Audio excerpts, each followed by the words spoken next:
He said he could. Good afternoon. I'd like to call this meeting to order.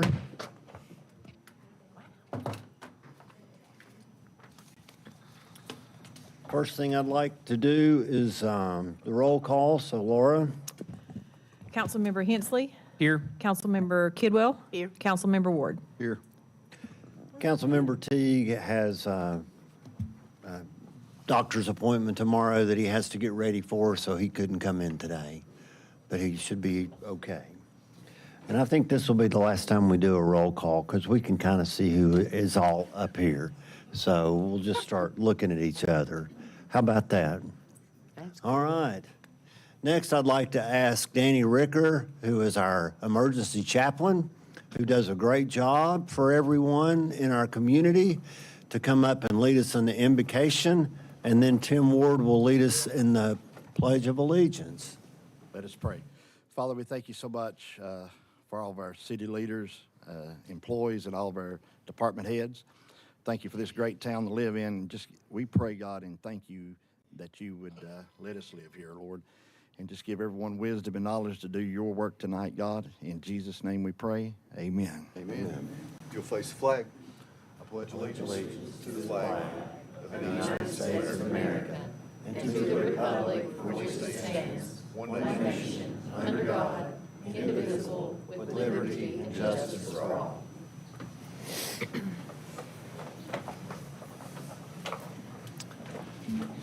Got a couple of mayor's comments that I want to make. First of all, I got to go to the first meeting at the county administration office and attended their county commission meeting yesterday. That's a really nice space down there. And if you haven't had a chance to go to the new building, you got to go check it out. They've done a great job there. I think that buying that property was a good investment by our county. It will be there for many, many years. I'm afraid that it might have been a little bit of if nobody had bought that, no telling what that would be now. So I'm happy that those offices are down there and appreciate Mayor Morrison's leadership in getting that program started. The next thing is I would like to invite some of the members of Tate Chapel United Methodist Church to come up because I'm going to read a proclamation and somebody's coming. Somebody's coming. Okay. If y'all can just come up to here. And I'm going to try to read this and tell me again, Fumgwa. Okay. All right. This proclamation is recognizing the 150th anniversary of Tate Chapel United Methodist Church. Whereas the Tate Chapel United Methodist Church, located at 710 Wesley Avenue, Greenville, Tennessee, where Fumgwa Mayambo serves as its pastor, has faithfully served the Greenville community for 150 years through its ministries, partnerships, and outreach. That's not Mr. Mayambo for 150 years, just the church. Okay. Whereas Tate Chapel United Methodist Church has been a beacon of faith, compassion, and community advocacy, offering support through the United Methodist Committee on Relief, UMCOR, local disaster relief efforts, Holston Homes Children's Ministry, Greene County Food Bank Ministries, community back-to-school giveaways, and vital children and youth ministry partnerships. And whereas Tate Chapel United Methodist Church holds the distinction of being the oldest Methodist church in the East Tennessee Conference, hosting in the 1880s the first Tennessee Holston Conference of the Methodist Episcopal Church, the Northern Branch, a pivotal event that established the East Tennessee Conference for black members. And whereas this body of faith faithfully served the community until 1968, when it was reintegrated into the Holston Conference by the newly organized United Methodist Church, marking a historic moment of reunification in the life of Tate Chapel United Methodist Church. And whereas for generations, Tate Chapel United Methodist Church has modeled service to the community, resilience in the face of challenges, and hope rooted in faith, leaving a lasting impact on Greenville and beyond.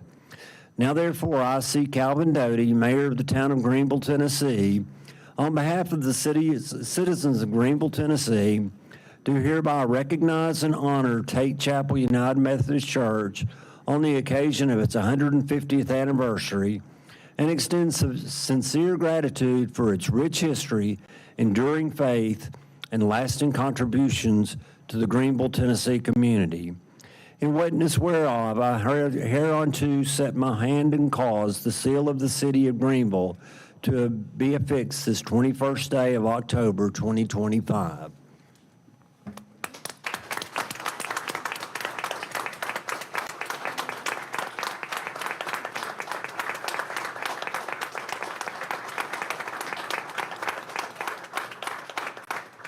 I also think we have one of the historians who is supposed to be up here, and I don't see her right now. Thought she might come up and give a few comments. Okay, you're, come on up here. Tate Chapel has been at the same spot for 150 years.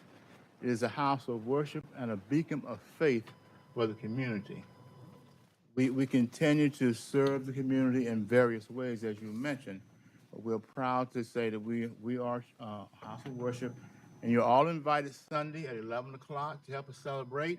And if you're in your own churches at 11 o'clock, we have another service at 3 o'clock, so you have an ample opportunity to come and help us celebrate 150 years at Tate United Methodist Church at 710 Wesley Avenue at the same spot for 150 years. That's amazing. Thank you for the invitation. I know I'll be there the second service. Right. Is it the same building or? Same building. Wow, that's crazy. That's incredible. It is. Yes. I think probably 12 years ago, it caught fire. Okay, well, I'm excited to see it.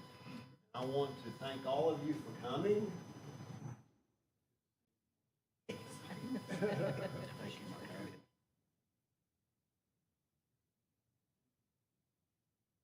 And here she is. She decided to come on up here.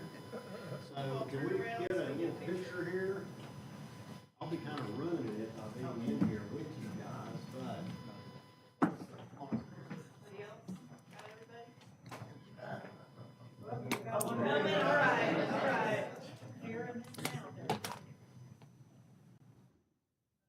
Doesn't come around that often.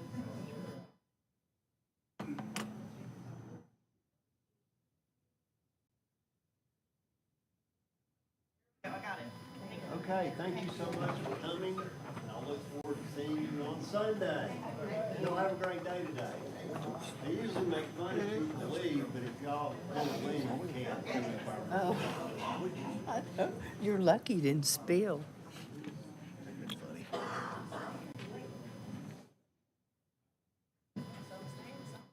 You better.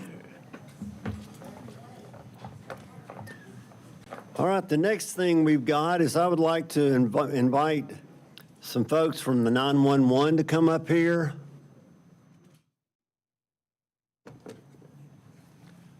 Maybe y'all saw in the newspaper, but our 911 center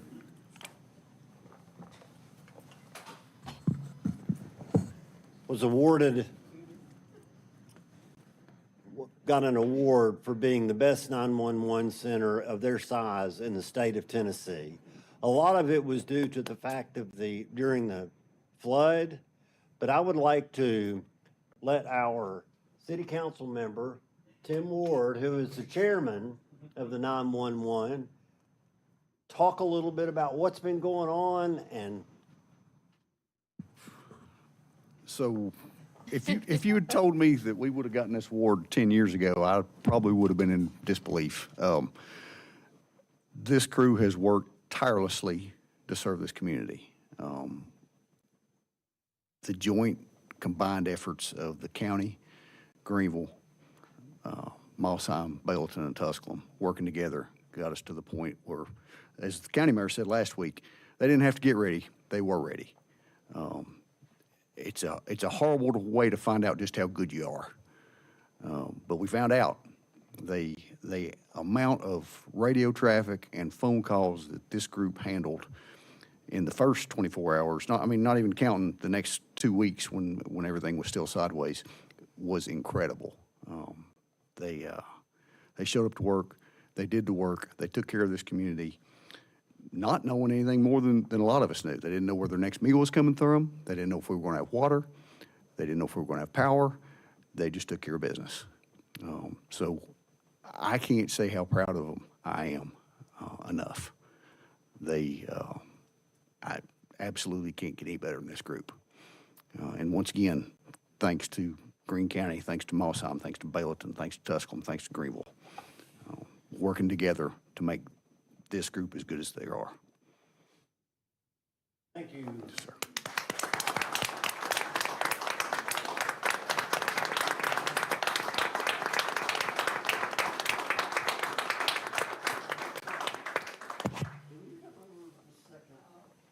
I don't want to get your picture. I got a couple of questions. I'll get a picture. We'll get it in a minute. No.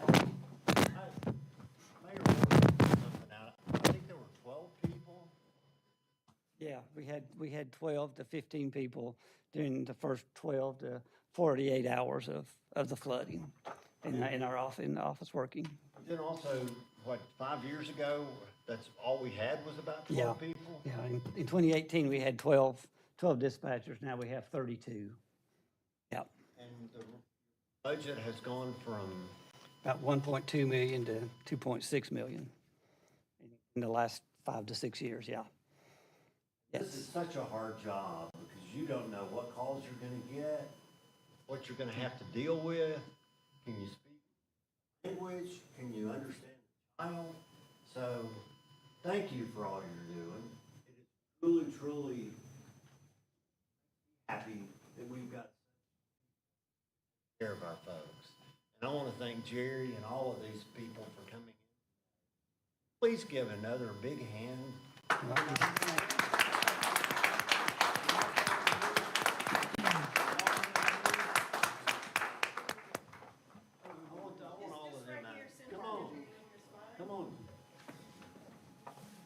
Come on. There we go. Sound like Bob Barker.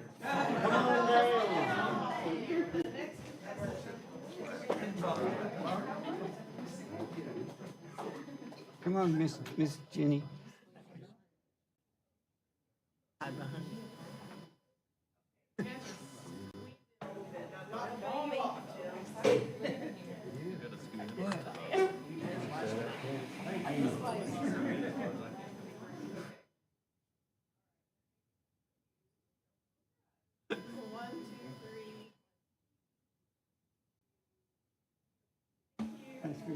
Thank you. Thank you, We Mayor. appreciate you. Thank you. Thank you.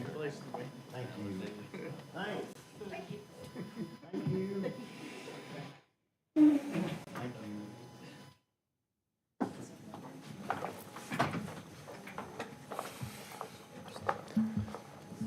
They're hard to get in and out of.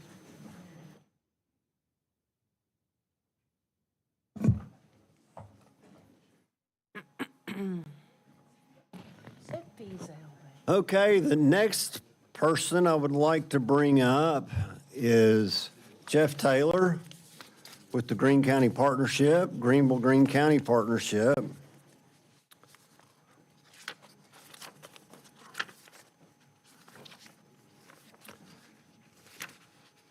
And I don't know if y'all I'm going to saw, city I'm court. sorry. I said I'm going to city court in January. I'm guilty for speeding. And how much was it? $225. Ooh. Don't speed. Don't speed on 11E Don't because, speed on 11E. and it That's wasn't my our public service policeman. announcement for the day. Um, So when you start seeing the yard sale, you'll know. How much was it? I'm sorry. How much was it? $225 thanks to the Tennessee Highway Patrol. Okay. It happened so here. We are making our streets safer. Can you talk a little bit about the award that you just recently received? Unlike Yeah, I can. Yeah, JB's, she's shy. She's just retiring shy. criminal. This is going to make the paper, isn't it? No, a couple weeks ago at the Governor's Conference for Tourism, we were awarded in the small division. There's large and small, like back in the 70s when football teams were large and small. I'm showing my age. I was like 5. We were the small category winner for the state of Tennessee's DMO, which is the Designated Marketing Organization for the state of Tennessee, which means we competed with the Columbias, the Franklins, the Gallatins, anybody in West Tennessee outside of Memphis, including Jackson, Tennessee. So we held our own. We punched outside our weight. Very proud of being recognized by Commissioner Ezell for the work that this team has put together, and we're missing Amy and Amy. One was sick and one's got exams. But anyway, this work, though, this body of work that has been put together obviously doesn't happen, and thank you for the belief in what we're doing, the funding, from marketing to events to working diligently to diversify our offering. But, you know, Commissioner Ezell was there. We were recognized. It's, you know, a lot of work goes in behind the scenes, late hours, nights, and a lot of conversations that happen. Jessie Beth was just in Abingdon as we travel about new ideas to say, does this work in Greene County? Does it work in Greenville? Because we know that those dollars are very important. They're significant. Last year, it saved every household $370 off their taxes.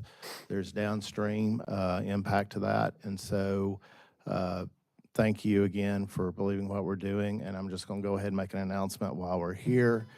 We have secured through an investment that we made 2 years ago, Varian Myers. We've been working on the motor coach industry. They come and go. We are a perfect fit for motor coach. Through Varian's persistence, she fought to make sure that we hosted the Tennessee Motor Coach Association dinner 2 years ago. Johnson City was hosting the event. We brought the dinner here. It did so well that we were awarded 2 weeks ago. We're just now getting the contract signed that we will be hosting the 2026 Tennessee Motor Coach Association. So that will fill all the General Morgan plus overflow at our other hotels. They will be here for roughly 3 to 4 nights. And so again, looking at opportunities outside of the box. And so there are a lot more of those type conventions to be had. We're hoping to work with Outdoor Tennessee to bring that here. But again, these are diversification and opportunities to bring and fill hotels. We also have been spending money to recruit restaurants, which are a challenge because we, like industrial recruitment, we have to have locations, but we do have 2 letters of intent. And I put a big asterisk, not every restaurant makes everybody happy. So Panda Express has done real well. Not everybody loves Chinese. So we're excited about that. But thank you, and thank you, this team right here, all the hours and things that they do, and our partners. And this, you know, again, this started years and years ago with the Tourism Task Force. Ms. Kathy Knight, who is still, has no qualms to make a phone call to tell me something that we should be doing. Again, persons like that, but also I just so lost a blank. But anyway, this goes back in 1993 when the partnership was formed to consolidate tourism and say, let's go after this big, and we did. So we're very proud of this team, and thank y'all for your investment in us. Did I answer your question? Anybody have any questions, comments? Congratulations.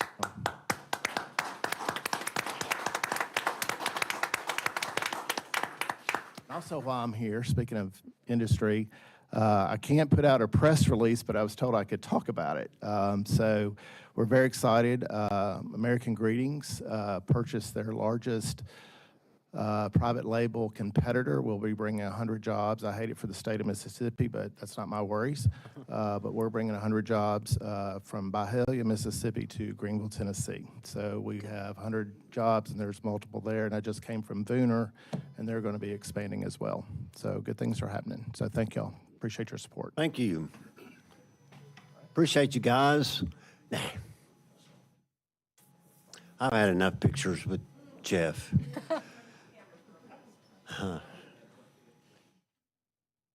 Mayor, Yes, ma'am. you didn't recognize our esteemed water commissioner, Mr. Doug Feasel, back there. I haven't. I'm sorry. Mr. Feasel, could you please come up and talk a little bit about why you're here today? No, I'm joking. Thank you for coming in today. Attaboy. Hey, Butch, I didn't tell you to come up here, but I am going to now. Can you come up and talk a little bit about the volleyball tournament that we had a couple weeks ago?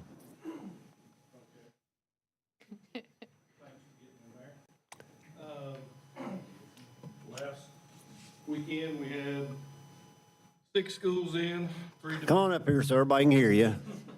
We had 6 schools in, 4 Division II, 2 Division I schools, Eastern Kentucky, Austin P, Erskine, Carson Newman, Tusculum, I went brain dead on the other one, Catawba.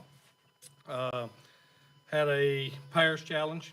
We had, they were in Friday, Saturday, and Sunday, in the neighborhood of 60 to 80 rooms booked by those teams in a 3-day period. As we said about our facility, it's about building relationships. So we are now in talks with the OVC and the ASUN through those schools of having a parish challenge or an OVC ASUN challenge here at our facility with UT Chattanooga, Eastern Kentucky, Austin P, Tennessee Tech being the 4 kind of hosts, trying to bring 4 to 5 teams from each conference, trying to set that up for spring of '27. We have a meeting this coming Saturday with the individuals over the South Atlantic Conference, which is the conference Tusculum is in. We have secured the South Atlantic Conference and Conference Carolinas tournament in the spring. So that will be those teams coming into play. The winner of that tournament will get an automatic berth to the Division II NCAA tournament. They're also going to have a challenge, basically a warm-up in February. Then the conference tournament will be in April. So we are actively making this a destination and a facility to come to. The 2 Division I schools that were here, Austin P and Eastern Kentucky, were just like, whoa. I mean, they're just, when people come here, they're blown away that we've got that type of facility here. When you start talking about beach volleyball, it's like, we're going where to play beach volleyball? And then when they get here, it's like, well, we don't play anywhere like this, you know? So it's building. And if we can continue to secure those tournaments, we're, like I said, the conference tournament should be in the same scenario of around 50 to 60 rooms or more. We had parents from the state of Washington, California, Arizona, Texas, Colorado, Missouri, Florida, South Carolina, North Carolina, about 11 different states actually that there was parents that were in town. That's not including the teams. And they were staying at VRBOs and wherever they could find. And everybody was extremely complimentary of the town, not just our facility, the whole town and where they went to eat and how people treated them and was nice to them and, you know, helped them with directions or whatever. You had quite a few people that were really, really thought our downtown was great and what was going on there. And some of them stayed at the General Morgan Inn. And so, you know, I guess it's kind of a, I guess in volleyball terms and baseball terms, it's a grand slam. I guess in volleyball terms, we had a good spike. Thank you, sir. There was good turnout. It was fun too. I don't know if you all got a chance to go down and watch, but it was good to have visitors in town. Next, I would like to bring. Where's Scott? He's right There there. he is. He's behind my microphone. Scott Keith to talk a little bit about some repaving that's going on. Christina got this up on her Facebook page.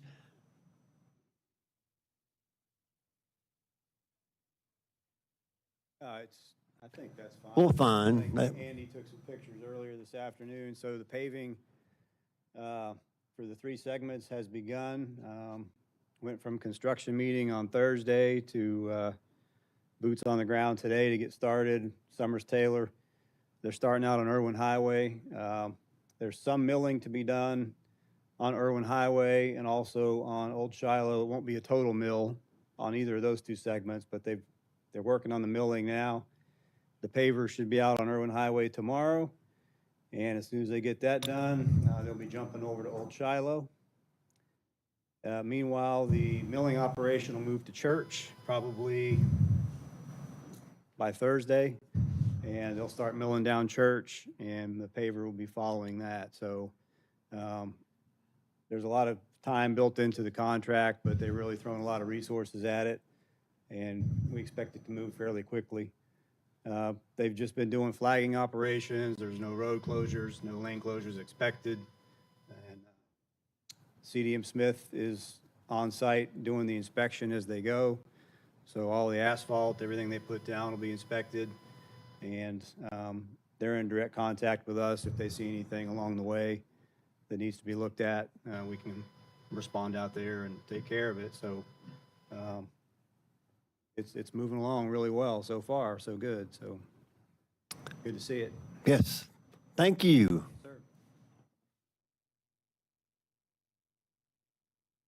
I'm excited because I had told Mayor Corley's grandson was saying that he did not like the way Old Shiloh Road, the way the asphalt was there, and we needed to get it fixed. And I told him about 6 months ago that we would be getting started. And then he called me back about 2 months ago and said, what's going on with the road? You got to get it going because I'm not happy. So I'm happy to say that we will be able to get that taken care of. And just so you know, the contract on that property or that paving project was signed in 2020. So we've been waiting almost 5 years to get this done. And now we're having some discussions about where it's going to be done, so we'll get through with that here soon. And the final thing that I have in mayor's comments is I'd like to ask Jan Murkoff to come up to talk about a couple of things that have happened and are going to happen. So, thank you for the invitation. One of the things that has happened was our opportunity to do It's Lyrics in the Fall, Y'all. That was an opportunity brought to us through the partnership to consider it, and together we did. And it was a lovely evening. What was so nice about it, and we were able to have the mayor there because it was nice and cool, and with a lot of other folks. So it was well received. We had a great crowd. Everybody seemed to enjoy themselves tremendously. The children had a great time. One of my board members, Billy Endine, put out a challenge to the crowd and said, hey, if anybody will donate $50 to Main Street, I'll get my face painted. Lo and behold, he was taken up on that.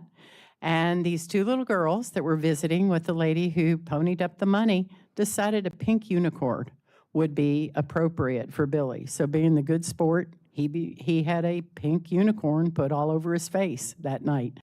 So it was really good. I think it's a good opportunity to see some other things maybe that could be done in the fall, given time and availability. So that was really nice. One of the other things that is coming up is the opportunity for Halloween happenings. That is next Friday, October 31st, from 4 to 6. And we will have thousands of, as I call them, little darlings downtown to experience candy giving.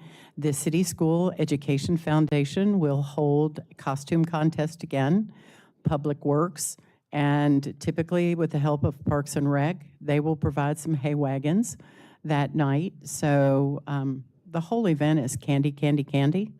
And that's the objective for the evening. So we're really thankful for that and the association and the partnership that we have with fire, police, emergency, everybody.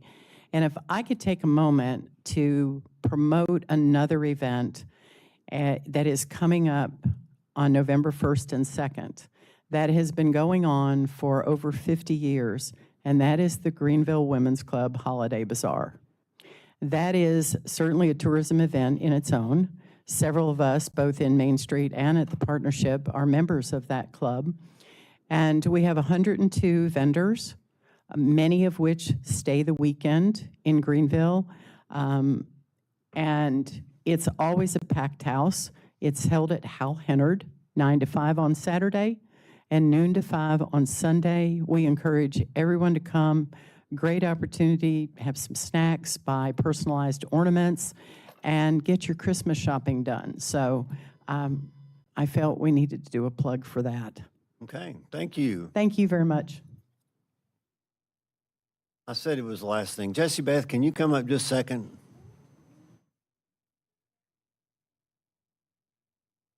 Can you talk about what's going on Saturday?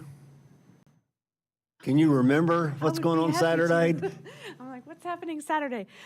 Yes, we, TVA reached out to Keep Green Beautiful and said, hey, we have 100 trees. We would like 100 people to help us plant these 100 trees. Can you help?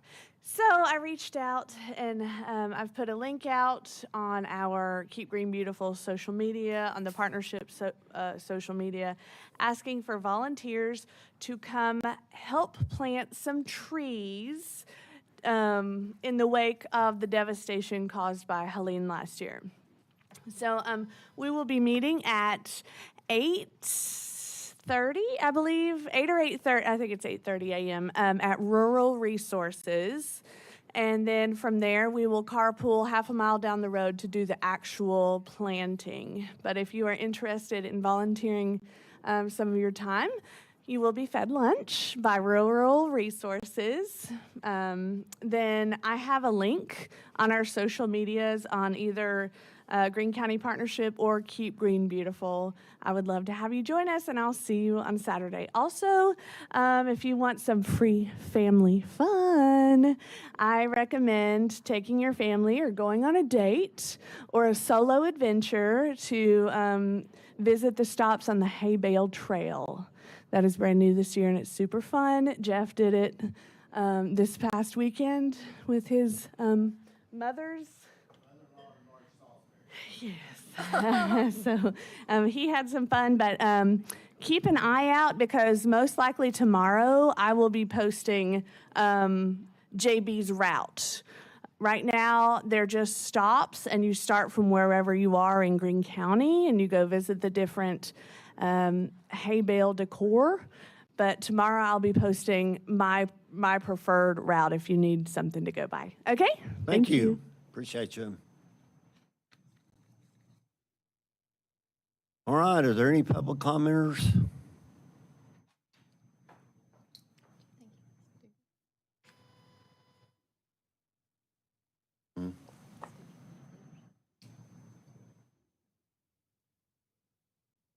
No?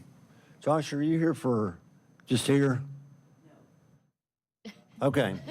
All right. Okay. As far as unfinished business, we've got a consideration to approve the minutes from the regularly scheduled meeting held on October 7th, 2025. You got those out last week on Thursday. Thank you for getting it out. Do I hear a motion to approve? So moved. Second. Motion and a second. Is there any further discussion? All those in favor say aye. Aye. Those against, like sign. Motion carries. New business. Discussion on feedback of leaning rails for West Depot Street and consideration to approve the amount to purchase and install. And I'm going to ask Ms. Osborne to talk a little bit about some of the work that she's done to discuss this, and we'll go from there. Okay, thank you. So at last city council meeting, it was approved for the leaning rail design. But before proceeding forward with purchasing 14 up to 16 of those leaning rails and the proposed locations that JMT determined, it was asked to reach out to property owners and business owners to gather your feedback. And you'll see, Christina, if you'll put that up there. Here is a summary of the report. I sent an email out on the Thursday after the last city council meeting, and the response was great. There was 11 different people that responded. And as you moved down, Christina, you can see the feedback. Feedback was positive in a lot of ways. People were very, first of all, thankful for city council asking for their input. Great response there. And then a lot of people commented this would be great for festivals and special events. Then as you move forward down a little bit, some concerns were raised about, is it too industrial? Is it a fence? It appears to be fence-like. Is there an alternative design? Some other concerns were raised about, can we get access to our facility? Can we get access to our door? Can we move furniture and equipment in? And then other concerns were brought up as far as misuse, vandalism. Is this going to be a place where litter's collected? And then would this imply that alcoholic drinks could be taken to the street? As you all are aware, alcoholic drinks cannot be taken to the street unless there is a special event approved by the city council that includes alcohol. So one of the main things that came out of a lot of comments is, can we address the sidewalk slope rather than adding the railings? And so at this point, I would say changing the slope of that is probably too far late down the road, but we do have options. I think when our insurance company went out on the streets a while back with Todd and with, I believe, Councilmember Teague, the determination was, yes, there is a potential liability risk and potential safety hazards, so what can be done to mitigate that? And one of the suggestions was a leaning rail. And so that was what we proposed, and that was the design that was looked at last Tuesday before the city council meeting on Depot Street. And then after the feedback, I reached back out to PEP, our insurance provider, to see, is there other options?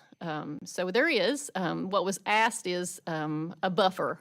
So we know that there is a potential safety and liability risk. An alternative is to put a buffer in there. It can be a change of color, which would be all the way down where there is a slope. Another option would be a change in material, or we can go back to doing the leaning rails and maybe starting out small. That was one of the suggestions, maybe not putting all 14 out, maybe trying a few. And then it was also suggested as a backup, if some folks said they don't want a leaning rail, maybe a handrail could be used. So there's different options for buffers. The main thing is to differentiate between the slope, which is known as the furnishing zone, versus the flat part of the road. So at this point, based on the respondents, yes, there were a lot of positives. I want to point out that there was a lot of good feedback, and there was a lot of appreciation to the city council for asking for their feedback. But with those positives, there were some strong statements that revisions would be well receptive. So at this point, I'm going to ask, how would you all like to proceed? Would you like to purchase those leaning rails? Would you like to purchase all 14 with the option of purchasing an additional 2, which would be 16? Or would you like to go a different route and provide a different form of a buffer in the area of concrete staining and or change in material? Or any other suggestions besides a leaning rail, handrail, change of color, or change of material? Was there, I mean, how, of the people that reached out to you, how many said they really want that tabletop? I think probably 3 out of the 11 were very receptive to it. It wasn't that, I wouldn't say that anybody was Well, there was a few that were strongly opposed to it, yes. There were some that were strongly opposed to it. I think the map also kind of threw people off too, because the first map, which is not the one that's up on the screen, the first map kind of, it was hard to depict where that was going to go. And that was one of the statements is, where exactly is this? Is this going to be straight in front of my building? And how am I going to get furniture in there? How am I going to get equipment in there? And with all of the other items that are on Depot Street, you've got your light poles, you've got landscaping and trees, and then we've got the special event electric boxes that are up. More so than not at this point in time, and I'll go ahead and add a little clarification there. Those temporary special event electric boxes are not supposed to be there all year round, but we've had a magnitude this year of special events. And so to take those down and put them back up and take those down and put them back up, just because of the sheer amount of special events, we've tried to leave those up. So hopefully, if we have a moment where we don't have any events for a couple months, we will remove those for the time being. But that doesn't take away the concern that a lot of people had with the location and the placement of where these are going to go. And I, just very quickly, people have said, how come there are those slope areas like that?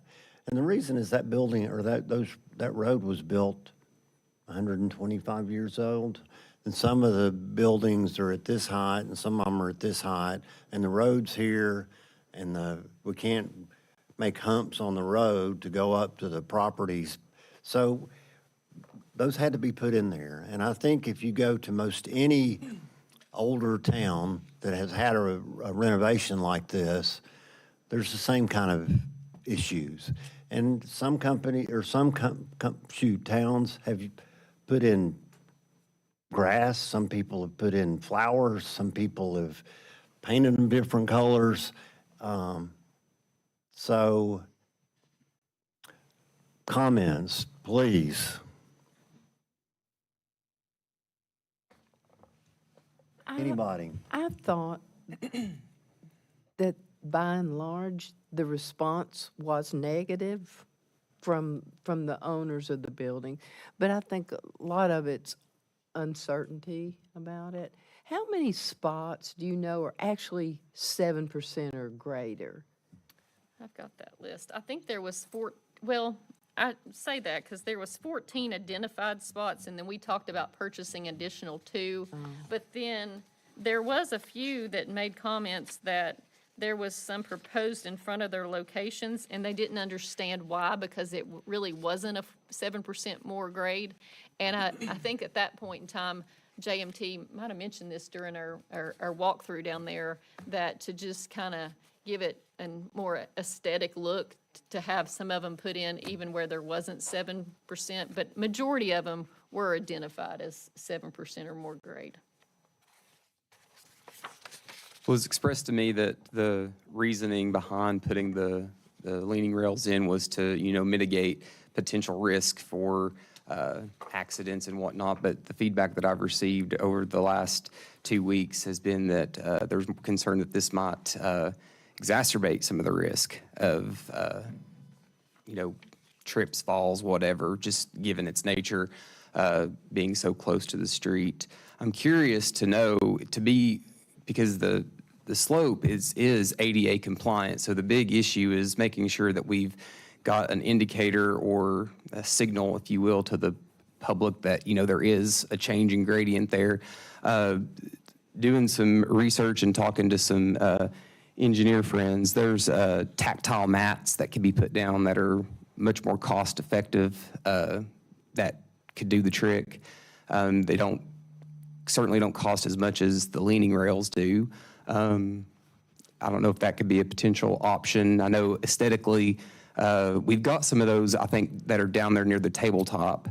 But I mean, from what I've done, from the research I've seen, you can get them in different colors. But I'm not an aesthetics, designer kind of person. But I'm wondering, are the tabletops really necessary, and is the juice really worth the squeeze, so to speak?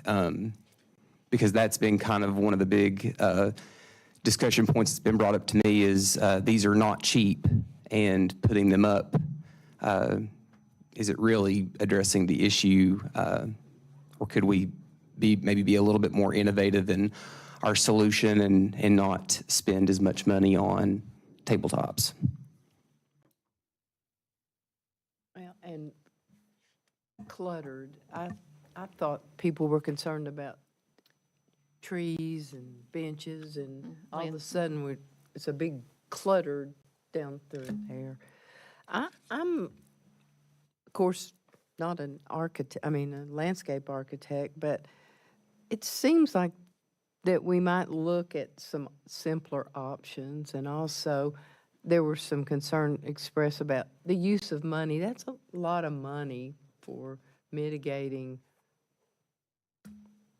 a problem, you know, in the mats or the paint that has like sand, or like when you go off the road when you're driving it, or give you the, I know we don't have wheels, but you know, it gives you that, you know, you're stepping somewhere where you shouldn't be. But and perhaps one or two, you know, places where people want them. We've got one that's been completed, right? Yes. A sample. But I'm thinking, if we could bring that back down and move it around down there and let people look at them, see what they look like, we could move them, not screw them in, not screw them in, but just let them be moved around to see what they look like. They may be moved away if we don't. Well, we'd have to take it out at nighttime or something, but just give people an opportunity to see what it looks like. And then Kathy hasn't had an opportunity to see what the cost is. In 2 years ago? So I reached out to JMT yesterday just to see, you know, after I read the insurance recommendation, obviously, insurance recommendation is we do need some sort of buffer, whether it be change of a color, change of material, a leaning rail, handrail. And so I asked JMT if they could provide me what it would look like or cost for staining all of the furnishing zone on Depot. And obviously, the price for the concrete staining was from 2023, so I'll need to get an updated price to see what it would cost today. But in comparison to paint, to stain all of the furnishing zones in those sloped areas, because it was recommended not to do it just in spots where it's 7% grade, to do the whole thing so it would look symmetrical and uniform. You're looking probably in the similar cost range. Of course, I need to verify that. But in regards to the tactical warning surfaces, if you put those down on top of the concrete, the slope sections, then that's a significant cost. If you don't have to obviously remove the concrete and add it, then you could be able to put it on top of the furnishing zone. They can be applied with an adhesive, as I understand it. And there's different color options, because when you think about those that you see at an intersection, you can either see the bright yellow ones, or they do make them in black, and then that, of course, that rustic brick color. So so there is options. Well, and that brings me to my second point. As we look forward and, you know, in the future when we start looking at Main Street and the sidewalks on Main Street, you know, there's the gradient there as well. And it is my understanding that the sidewalks around Walter State with the concrete and then the brick stripping on the side, that was the original template that was supposed to be used for downtown. So I don't know. It's just as we look at trying to solve this conundrum, you know, in the future when we look at sidewalks on Main Street, we want to be consistent. You know, we don't want to have this thing piecemealed together because we're trying to solve one issue right now, and then we get to Main Street and it looks completely different. So back to the old bicycle shop, so to speak. And one of the comments too is like the folks that were receptive to the leaning, some said, well, I'll take a leaning rail, and then others said, no, I don't want a leaning rail, I prefer a handrail. Or then some said, I don't want any of that in front of my business because that's going to block entryway with the door and the windows, and with all of the landscaping and benches and all that else is already down there. So I thought the response was good. I appreciate the feedback that we got, and they were very open to and appreciative that city council asked for their feedback. So I think there was some good compliments and then some requests for some revisions. Well, if everybody is amenable to this, let's table this and let Kathy do some further research, and then we can come back in the near future. Great. Do we need a motion on that, or is that acceptable? Do they need to raise their hand and say that they want to do that, or? Okay, thank you. Huh? Let's table the tables. Thank you. All right. Item 8.1, or 8.2 is consideration to approve a special event application for the Gentry to host Depot Nights Halloween event on October 31st, 2025. Who's going to talk about this?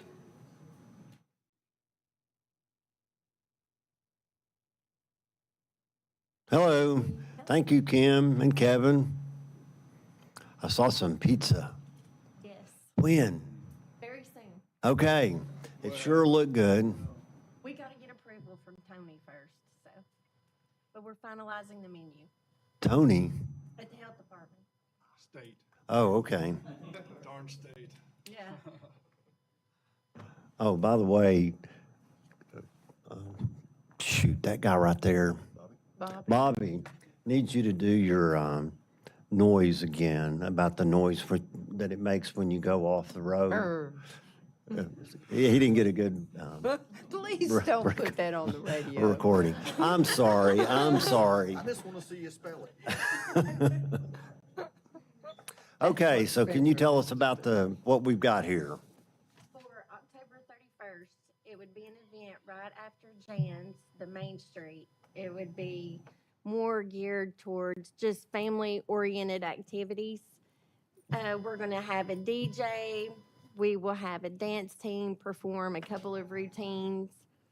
We're going to have little kids do a dance-off, like Halloween songs. Just family fun. There will be no alcohol on the street for this event.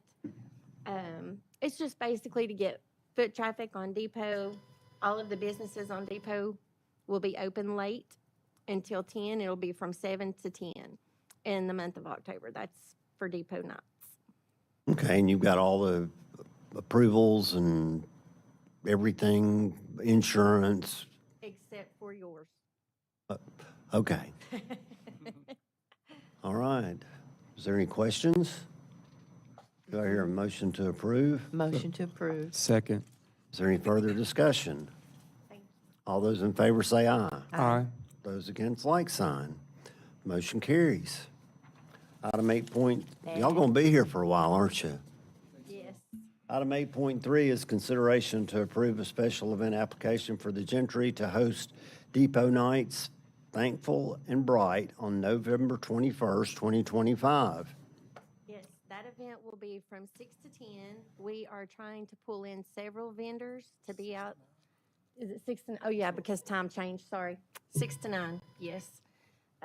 Pull the vendors out on the street for shopping. All of us will be open as well. No alcohol for that one. But we would like to light up the trees on the street, and make Depot very pretty the night of, and to get the traffic down there. Just shopping, stopping in, have a few drinks, very low-key evening, nothing fantastic, and have a band playing on the tabletop. Okay. Well, it does say serving alcohol, but the partnership was not able to host. Okay. So, Okay. yeah. You think WGRV will bring a helicopter in and throw out some turkeys? Y'all remember that? Okay. All right. Do I hear a motion to approve? So moved. Any further discussion? All those in favor say aye. Aye. Those against, like sign. Motion carries.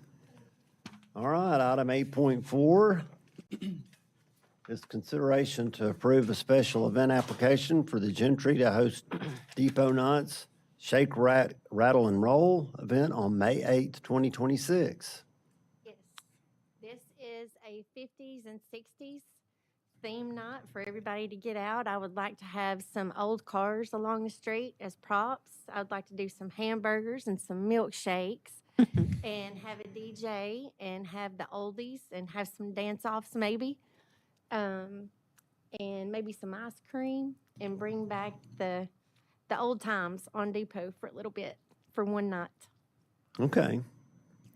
And that's May the 8th. So do I hear It will be an alcohol event. It will be? Yes. Who's going to be, I do not have that secured yet, okay, but I will by then, okay. Can we 30 go, days prior. how did we do this last time? So you can go ahead and approve, what you're approving today is really the street closure. We don't have and- the beer. No, so we'll do a beer board meeting once that's secured. Okay. All right, do I hear a motion to approve? Second. Third. Okay, I don't think we need to vote then because everybody's first, second, and third. All those in favor say aye. Aye. Those against, like sign. Motion carries. Item 8.5 is consideration to approve a special event application for the Gentry to host Depot Nights Oktoberfest on September the 19th of 2026. Yes, sir.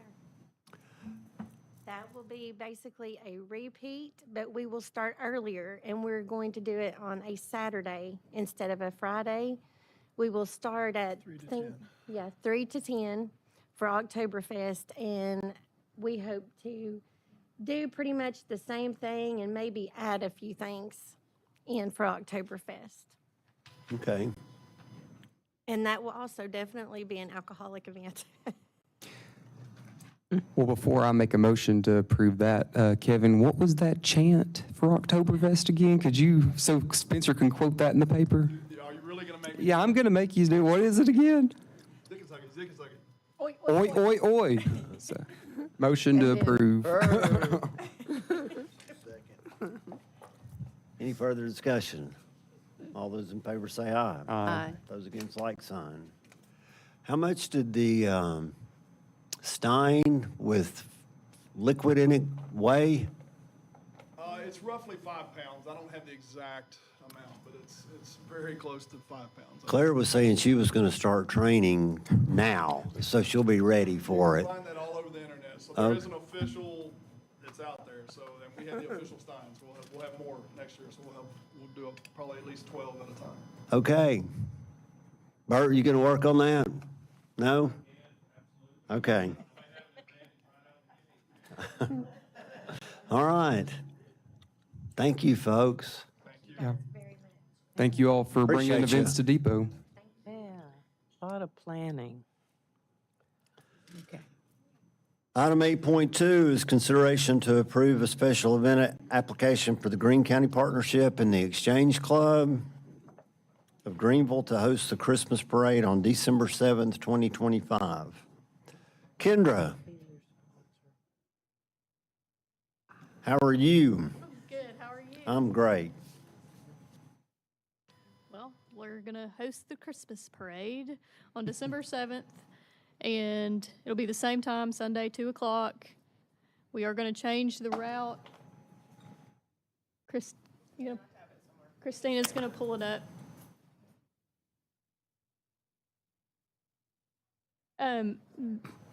So basically, it's going to start in the same place. Everybody will stage in the exact same place that they have before. Which is you come in on Bohannon to do the lineup, and then Okay. right there at the Sandwich House is where the parade starts. And then it'll go down to McKee Street, from Main to McKee, and then make a left on McKee, and then another left on College Street, and then go down to Greenville High School, and that's where it will end.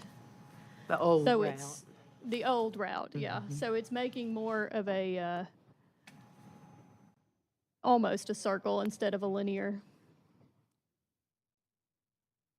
Okay, well, we can publish it somewhere, but, yeah, the old route, if you know that, so. Motion to approve. Second. Any further discussion? All those in favor say aye. Aye. Those against, like sign. Motion carries. Thank you. Thank you.